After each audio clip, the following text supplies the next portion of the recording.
Ils sont arrivés un beau matin, ils m'ont demandé un bout de terrain pour y installer quelques affaires et jouer de la musique populaire. Le projet de festival date quand même depuis juillet 2010.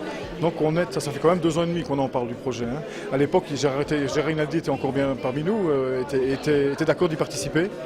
Et ça devait se faire en Vendée. C'était un projet qui avait été fait par un Français qui avait un complexe cinématographique.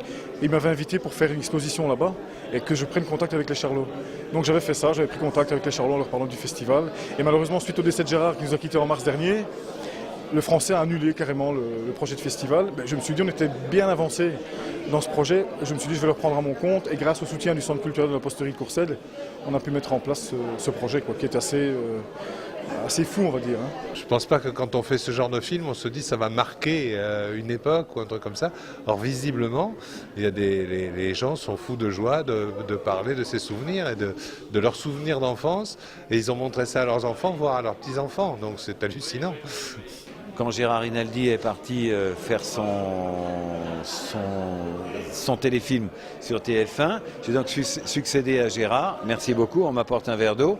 Et donc pour moi, qui était déjà chanteur, mais qui arrivait de ma Bourgogne natale, je suis rentré directement dans le monde du show business que je ne connaissais pas du tout.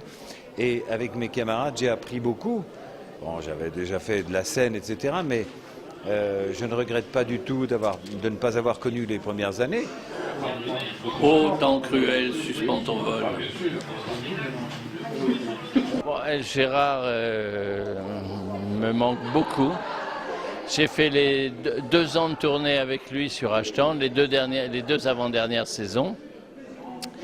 Et on s'est retrouvés vraiment parce qu'il travaille beaucoup de son côté.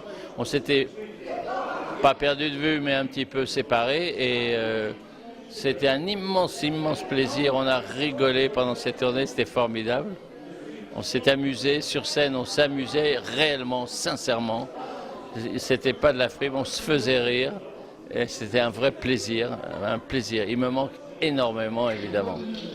Tout d'abord, de votre point de vue, comment s'est passée la carrière de votre époux? Elle s'est passée en 2 temps.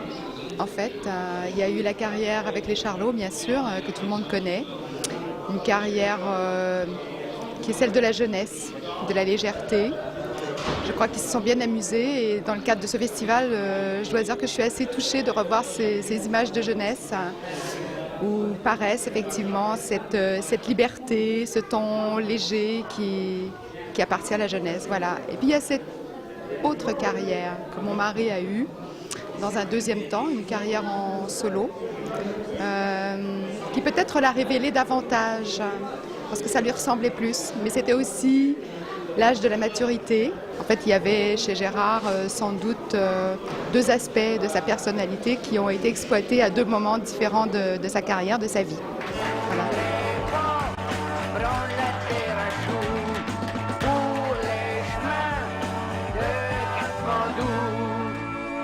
Qui va traire les vaches quand elles auront reniflé le nuage? Qui c'est qui va